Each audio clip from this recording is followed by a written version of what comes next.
শ্রমিক তারা নেবে না। তাদের একটা প্রেসক্রাইব প্রোগ্রাম আছে, যে প্রোগ্রামের মাধ্যমে তারা চায় যে আমাদের লোকজন বাংলাদেশ থেকে যাওয়ার আগে তারা যেন কারিগরি প্রশিক্ষণ, ভাষা প্রশিক্ষণ নিয়ে একজন মালিকের আমন্ত্রণে যায়, যার থাকার জায়গা থাকবে এবং যার মাস গেলে একটা বেতন আসবে। এই ধরনের নিরাপদ একটা পরিবেশ সৃষ্টি করে আন্দোলন করে বাংলাদেশ জাতীয়তাবাদী দল আজকে বাংলাদেশের ক্ষমতায় আসীন হয়েছে। আমাদের নেতা তারেক রহমান তিনি তার 31 দফা কর্মসূচির ভিতরে প্রবাসীদের জন্য উনি একটা কর্মসূচি ঘোষণা করেছেন। তিনি প্রবাসীদের জন্য কার্ড দেওয়ার একটা ঘোষণা করেছেন এবং তিনি আরেকটা কর্মসূচি প্যারালাল ঘোষণা করেছেন, সেটা হচ্ছে যে বাংলাদেশ থেকে কোন শ্রমিক বিদেশে গেলে অবশ্যই তাকে ভাষা শিখতে হবে, অবশ্যই তাকে কাজ শিখতে হবে। এই লোকটা যদি কোনো কাজের জন্য তার অফার আসে, সেই অফারের জন্য বাংলাদেশ সরকার তাকে তার প্রয়োজনীয় প্রেসের সামনে এবং ওনার কাছ থেকে আমরা পরবর্তীতে এই কথাগুলো শুনবো। আমরা যারা প্রবাসী আছি, আমরা যারা বর্তমানে ইউরোপে এই সেক্টরটাকে, বিশেষ করে ইমিগ্রেশন সেক্টরটাকে আমরা একটা সুস্থ ধারায় নিতে চাই। কারণ ওখানে যেতে গেলে যে মানুষগুলো ওখানে যাবে কাজ করার জন্য বিশাল সুযোগ আছে। এই কথা প্রসঙ্গে আমার একটা কথা বলতে হয় যে আজকে আমরা বাংলাদেশ জাতীয়তাবাদী সরকার 2026 সালে আবার পুনরায় ক্ষমতায় আসছে। 2006 সালের পরে ইতালিতে বৈধ মাইগ্রেশনের সুযোগ দেওয়া হবে। এই প্রক্রিয়াতে 2001 সালে আমাদের এই প্রস্তাবের পরে আমাদের প্রধানমন্ত্রী বেগম খালেদা জিয়া বাংলাদেশ থেকে 2001 সালে আমাদের প্রবাসী কল্যাণ মন্ত্রণালয় প্রতিষ্ঠিত হয়েছিল এবং তার দায়িত্বে ছিলেন মেজর কামরুল ইসলাম, যিনি ছিলেন যাত্রার সূচনা হয় যে স্পন্সর 1 লক্ষ আমাদের বাংলাদেশের কর্মী যারা এখানে বিভিন্নভাবে সরকারের কাছে দাবি দাওয়া করেছে। তত্ত্বাবধায়ক সরকারের সময় আমরা একটা টাকা দিবে। ইতালিতে একটা ওয়ার্ক পারমিটের জন্য খরচ হচ্ছে মাত্র 20 ইউরো, মানে বাংলাদেশি টাকা এটা হতে পারে কত 2000 বা 3000 টাকা। তো এই 3000 টাকার খরচের জায়গাতে আমাদের বাংলাদেশের লোকেরা 30 লক্ষ টাকা পর্যন্ত দিয়ে তারা কি করে, তারা ইতালিতে এই ভিসা কিনে কাজের সংস্থান হয় না। দুনিয়াতে আমরা একটা জিনিস দেখেছি কি, যে ইতালিতে আপনারা জানেন যে প্রতি বছর 20-50,000, 1 লাখ 2 লাখ লোক বিদেশ থেকে নেয়। আজকে ইতালিয়ান সরকার, ইউরোপিয়ান সরকার বলি বাংলাদেশ থেকে কর্মীদেরকে ভাষা শিখানো, কাজ শিখানো, তার মাধ্যমে যাতে তারা ইতালিতে গিয়ে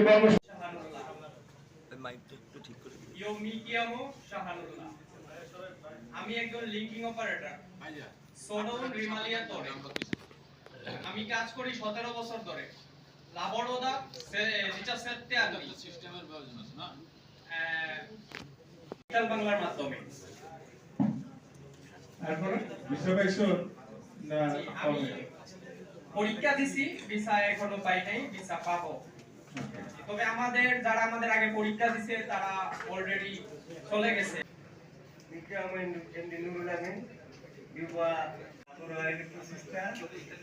আমি ইলেকট্রিক কাজ করি। আমি ইলেকট্রিশিয়ান হিসাবে কারিগরি প্রশিক্ষণ নিচ্ছি। মাধ্যমে আমি ভাষা শিখছি। শেখার পরে আমরা এই কর্মদক্ষতা এবং ভাষার সার্টিফিকেট এগুলি মাধ্যমে উপস্থাপন করছি। আমার আলহামদুলিল্লাহ গত 31 তারিখে নমস্কার আসছে জমা দিচ্ছি ইউরোপের মাধ্যমে এবং গত 8 সবাই আমার জন্য দোয়া করবেন আর ইতাল বাংলার জন্য দোয়া করবেন। কারণ ওনাদের মাধ্যমে আমি কখনো ইতালির স্বপ্ন দেখি নাই, দেখছি কিন্তু আশা করতে পারি না যে ইতালির বিষয় আমি বিশ্বাসও করতে পারি নাই। তবে ইতাল বাংলা বলছিল যে এইভাবে বলছে, এইভাবে করছি। আলহামদুলিল্লাহ ভাষা শিখছি, কাজও শিখছি। আর যদি আমার বিশ্বাস যদি না হতে পারতাম ভাষা এবং কাজ কোনো না কোনো একদিন আমার কাছে আমরা ওই দেশের থেকে ওই দেশের কালচারের সাথে বড় হয়ে গেছি। ইতিমধ্যে আমরা ওই সোসাইটির ভিতরে আমাদের একটা অবস্থান তৈরি হয়েছে। ইতালিয়ান গভর্নমেন্ট, আমাদের ইতাল বাংলা সমিতি, ওই দেশের মন্ত্রণালয়ের সাথে আমরা অ্যাক্রেডিটেড প্রতিষ্ঠান হিসাবে বাংলাদেশের জন্য এই প্রবলেমটা, বাংলাদেশের যে এই অবৈধ মাইগ্রেশনের যে প্রক্রিয়া, এটাকে অ্যাড্রেস করার জন্য আমাদেরকে স্পেসিফিক্যালি দায়িত্ব দিয়েছে যে তোমরা এই ব্যাপারটা দেখো। বিশেষ করে একটা বিষয়, আমি আজকে মাননীয় মন্ত্রী মহোদয় আছেন, আমাদের বাংলাদেশ থেকে অন্তত পক্ষে 8 থেকে 10,000 লোক বর্তমানে লিবিয়া অবস্থান করতেছে। তারা ইতালিতে সাগর পথে যাবে এবং ইতালি ইউরোপের সরকার এটা সবচেয়ে দেওয়া হয়েছে 10% লোকও ভোট দিতে পারে নাই। আমি ইতালি বিএনপির সাবেক সভাপতি, আমি ইতালিতে বসে ভোটার রেজিস্ট্রেশন করছি অনলাইনে, কিন্তু আমার কাছে ব্যালট পেপার আসেনি। তার মানে আমি আমার ভোট দিতে পারিনি, আমার ভোটের অধিকার আমি পাইনি। একই সাথে এটাও বলতে চাই, আমি ভোট দিব কাকে? আমি কি বাংলাদেশে যেখানে আমি থাকি না গত 40 বছর ধরে, আমি এরকম একটা জায়গার একটা প্রার্থীকে ভোট দিব? আমি তাকে ভোট দিব না। আমার 1.5 কোটি প্রবাসীর প্রতিনিধি হইতে হবে। 1.5 কোটি প্রবাসী প্রধান অতিথির প্রতি আহ্বান থাকবে, আপনি যেহেতু তথ্য মন্ত্রণালয়ের দায়িত্বে আছেন, এগুলোকে মিডিয়াতে কিভাবে বেশি বেশি আনা যায় যাতে আমাদের জনগণ অধিকভাবে সচেতন হয় যে আমরা আসলে ইউরোপের মার্কেট বা অন্য দেশে গিয়ে কর্মস্থান থেকে পালিয়ে যাব না। অন্তত প্রথম যে এগ্রিমেন্ট থাকবে, যে প্রথম যে কন্ট্রাক্ট পিরিয়ডটা থাকবে, সেই কন্ট্রাক্ট পিরিয়ডটা আমরা কমপ্লিট করে তারপর বৈধভাবে আমরা এমপ্লয়ার চেঞ্জ করবো, মালিক চেঞ্জ করবো। এটাই মোটামুটি আজকের কথা। সর্বশেষ ধন্যবাদ। আসসালামু আলাইকুম ওয়া রাহমাতুল্লাহ।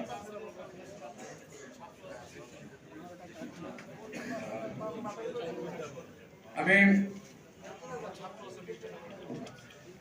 উনি খুব যৌক্তিক একটি মূল্যবান কথা বললেন মুর্তজা সাহেব, সেটা হলো যে আমরা যারা বাংলাদেশিরা যে বিভিন্ন জায়গায় পালিয়ে যাই, উনি বলতে অনুন্নত ইউরোপের যে সেকেন্ড লেভেলের যে দেশগুলি, যে ওখান থেকে Germany, Italy, Finland, Sweden, Denmark, Norway, Holland এগুলোতে যাওয়া যায় কিনা।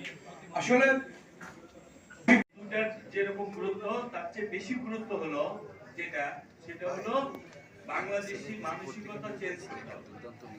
যেমন আমি জাপানে জাপানের মাধ্যমে বিনা খরচে জাপান যাওয়া যায়। বাংলাদেশে এই পর্যন্ত 870 জনকে বিনা খরচে জাপানে নিয়ে গেছে।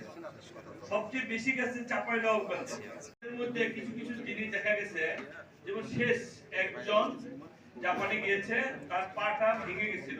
ভেঙে যাওয়ার পরে জাপানিরা চিকিৎসা করে দিচ্ছে, সব করে দিচ্ছে। তারপরে তাকে বলছে যে এখন তুমি এখানে কাজ করতে পারবে না, যদি বাংলাদেশে যাও তাহলে বাংলাদেশে ভালো করে কাজ করতে পারবে। কিন্তু সে আপনারা তাকে সবাই চিনেন, আমি তাকে আন্তরিক অভিনন্দন ও সালাম জানাচ্ছি। উপস্থিত মঞ্চে উপবিষ্ট সকল নেতৃবৃন্দ এবং সামনে আমার ইতালি সহ প্রবাসের ভাই বোনের ভাইয়েরা বোনেরা এবং উপস্থিত সাংবাদিক ভাইয়েরা, সবাইকে আমি আমার দলের পক্ষ থেকে আন্তরিক অভিনন্দন জানাচ্ছি। আমাদের অল ইউরোপ বিএনপির সদস্য সচিব সাইফুর রহমান ছোটন, তিনি আপনাদের মাঝে অনেক সুন্দরভাবে বলে গিয়েছেন প্রথম থেকে শেষ পর্যন্ত আমাদের প্রবাসীদের এবং প্রবাসে কর্মসংস্থার ব্যাপারগুলো তিনি তুলে ধরেছেন সুন্দরভাবে। আপনারা সবাই শুনেছেন, আপনাদের কাছে রেকর্ড রয়েছে। বিশেষ করে সাংবাদিক ভাইদের কাছে আমরা অনুরোধ করব, আমাদের এই ছোট ভাই যে কথাগুলো বললেন এইগুলোকে নিয়ে আপনারা সবাই আগামীতে দেশ ও জাতি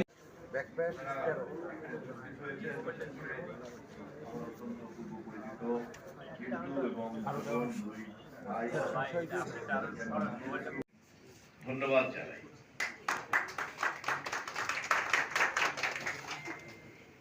সবার আগে বাংলাদেশ এই চেতনাকে আমাদের বাস্তবায়ন করতে চাইলে যে ক্ষেত্রগুলিতে আমাদের গুরুত্ব দিতে হবে, তার মধ্যে কর্মসংস্থান এবং রেমিটেন্স আয় করার পরিধিকে বাড়ানোটা আমাদের জন্য অত্যন্ত জরুরি। আমাদের দেশের অর্থনীতি এতটাই পঙ্গু, বিগত সরকারের লুটপাটের কারণে আমরা এখানে একটা বড় বিশাল রাষ্ট্র ক্ষমতা গ্রহণ করেছি জনগণকে সেবা দেওয়ার জন্য, এবং সেই পরিস্থিতি আমরা কম বেশি প্রতিদিন মানুষের সামনে তুলে ধরছি। কিন্তু অতীতের ভুলকে ব্যবহার করে আমরা নিষ্ক্রিয় থাকতে চাই না। আমরা অতীতের ভুলগুলিকে চিহ্নিত করে সেখানে ভবিষ্যৎ পরিকল্পনা নির্ধারণ করতে চাই। মাননীয় প্রধানমন্ত্রী বলেছেন, আজকের পত্রিকাতেও আপনারা দেখবেন, আমাদের সামনে এখন 3টি বড় চ্যালেঞ্জ। সেটি হচ্ছে আমাদের এই ভঙ্গুর অর্থনীতিকে স্বনির্ভর করা, আমাদের দেশের আইন শৃঙ্খলা পরিস্থিতিকে আমাদের স্বাভাবিক পর্যায়ে নিয়ে আসা এবং আমাদের যে কাঙ্ক্ষিত এবং ঘোষিত প্রতিশ্রুতি অনুযায়ী জাতীয় সংসদে সরকারি দল এবং বিরোধী দল আমরা এই বিষয়ে ঐক্যমত পোষণ করে করে এগিয়ে চলছি। আমাদের যদি অর্থনৈতিক এই সমস্যাটাকে গুরুত্ব দিতে হয়, তাহলে তার জন্য আমাদেরকে যে সমাধান বের করতে হবে, সেই সমাধানের একটি গুরুত্বপূর্ণ ক্ষেত্র হচ্ছে রেমিটেন্সের আয়ের পরিধি বাড়ানো। এবং সেই ক্ষেত্রেই সবার আগে বাংলাদেশের স্লোগানের সঙ্গে আজকের এই আয়োজনের একটা বিশেষ সম্পর্ক রয়েছে। দেশের বৈদেশিক মুদ্রা অর্জনের মূলত জায়গা হচ্ছে দুটি। একটি হচ্ছে আমরা আমাদের রেডিমেড গার্মেন্ট সহ অন্যান্য বেশ কিছু উপাদানকে রপ্তানি করে আমরা যে রপ্তানি আয়টা করি, প্রায় আমরা এখানে আয় করি, অথবা কখনো কখনো আরো বেশি গড়ে তাই দাঁড়ায়। আর রেমিটেন্স থেকে আমরা যেটা আয় করি প্রায় $20 বিলিয়ন মতো, গত বছর একটু বেড়েছে। আমরা যদি একটু গভীর মনোযোগের সঙ্গে খেয়াল করি, এই দুইটি বাদে আমাদের কিন্তু বৈদেশিক মুদ্রা উপার্জনের আর কোনো ক্ষেত্র নাই। অথচ ব্যাংকে যাতে জমা হয় সে ব্যাপারে ব্যবস্থা নিতে হবে। সম্প্রসারিত বাজারগুলিতে যারা কাজ করতে যাবেন, তারা যাতে দেশের অ্যাম্বাসেডর হিসেবে কাজ করেন, সে ধরনের আচরণে তাদেরকে প্রশিক্ষিত করতে হবে, যাতে তারা ওই এলাকায় কাজ করতে গিয়ে এই ধরনের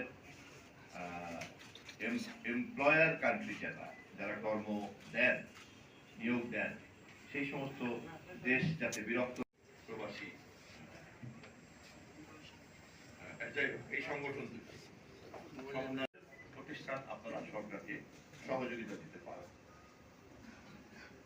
আমরা যদি আমাদের আলোচনাকে শুধুমাত্র রেমিটেন্সের মধ্যেই সীমাবদ্ধ করি, কারণ রপ্তানি আয় কিভাবে বৃদ্ধি করবে এটা যারা বিভিন্ন পণ্য রপ্তানি উৎপাদন করেন তাদের ব্যাপার। এর বাইরে আরেকটা ক্ষেত্র আছে, সেটাও একটা বড় ধরনের কাজ হতে পারে, সেটা হচ্ছে পর্যটনের ক্ষেত্রে। কারণ পর্যটন যদি আন্তর্জাতিক পর্যটকদের দৃষ্টি আকর্ষণ করা যায়, তাহলে তারা এসে এখানে ডলার খরচ করবে, বৈদেশিক মুদ্রা খরচ করবে। যদি আজকে কুয়াকাটা বা আমাদের কাউন্সিল বাজারে এমন পরিবেশ তৈরি হয় যে হলিডে করতে ডিভিডেন্ডের জায়গাতে আছি, একটা বড় অংশের কর্মক্ষম জনগোষ্ঠী আমাদের আছে। এই কর্মক্ষম জনগোষ্ঠীকে আভ্যন্তরীণভাবে কাজে লাগানোর জন্য, যেহেতু এটা খুব ঘনবসতির দেশ, পৃথিবীতে সবচেয়ে ঘনবসতির দেশ হচ্ছে আমরা, সেই তুলনায় আমাদের অর্থনীতি, আমাদের শিল্প, কল কারখানা, কৃষি এদেরকে কর্মসংস্থানের জন্য অ্যাকোমোডেট করতে পারছে না। অতএব জনসংখ্যার ভারসাম্যের জন্য এবং আমাদের এই ডিভিডেন্ডকে কাজে লাগানোর জন্য আমাদেরকে রেমিটেন্সের এই পরিধি বাড়াতে হবে। আমাদের সরকার এ বিষয়ে সজাগ, আমাদের নেতা সরকার পর্যন্ত পৌঁছাবেন এবং আমি তথ্যমন্ত্রী হিসাবে এই সম্ভাবনাগুলিকে কাজে লাগানো এবং আপনাদের ক্ষেত্রে যা সংশ্লিষ্ট যে মোটিভেশনাল যে কন্টেন্টগুলি সম্প্রচার মাধ্যমে প্রচার করলে আপনাদের এই কাজটা করতে সুবিধা হবে, আমরা সেটাকে একটা জনসচেতনতা তৈরি করার জন্য সবসময়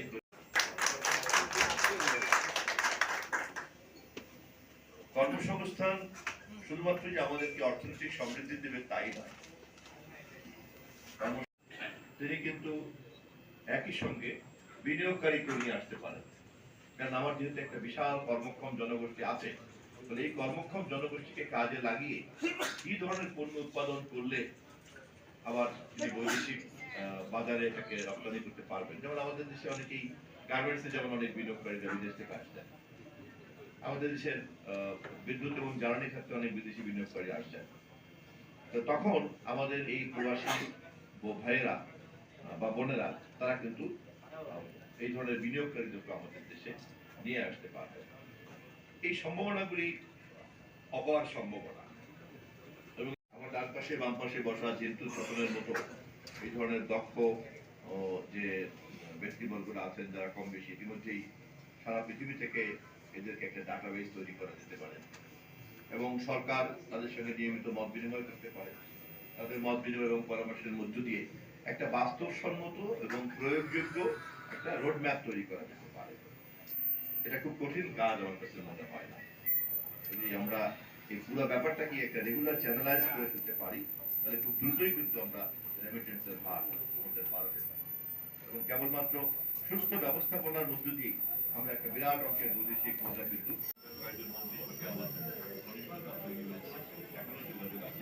তারাও দেখলাম যে খুব আগ্রহ দেশে ঢাকাতে কত বড় আত্মীয় আমার ব্যক্তিগতভাবে খুব ঘনিষ্ঠ বন্ধু তারাও খুব আগ্রহী। অতএব এই আগ্রহকে কাজে লাগিয়ে আমরা ওখানে সৃষ্টি করতে পারি তার জন্য চ্যালেঞ্জটা কোথায় কোথায় আছে সেই চ্যালেঞ্জগুলিকে যদি আমরা চিহ্নিত করতে পারি তাহলে চ্যালেঞ্জ মিট আপ করা কিন্তু খুব একটা কঠিন কাজ না। বিশেষ করে মাননীয় প্রধানমন্ত্রী এত পজিটিভ এত প্রোঅ্যাক্টিভ এবং উনি এত বেশি পরিশ্রমী উনি এত বেশি প্যাট্রোনাইজ করতে চান বাকিটা কিন্তু আপনাদের কাজ। আমি আপনাদেরকে এই প্রতিশ্রুতি দিয়ে আমার বক্তব্য শেষ করতে চাই যে আপনারা এই বিষয়ে সরকারকে পথঘাট দেখানোর জন্য যে কোনো উদ্যোগ নেবেন আমি সংশ্লিষ্ট মন্ত্রী প্রবাসী কল্যাণ মন্ত্রী প্রবাসী কল্যাণ মাননীয় প্রধানমন্ত্রীর উপদেষ্টা তাদের সঙ্গে আপনাদেরকে যুক্ত করে যত দ্রুত সম্ভব। আমার আজকে আবার মাননীয় প্রধানমন্ত্রীর সঙ্গে একটা জরুরি বৈঠক আছে যে কারণে আমি আর বেশি সময় দিতে পারবো না। আপনাদের সকলের অনুমতি নিয়ে আমার বক্তব্য শেষ করে বিদায় নিতে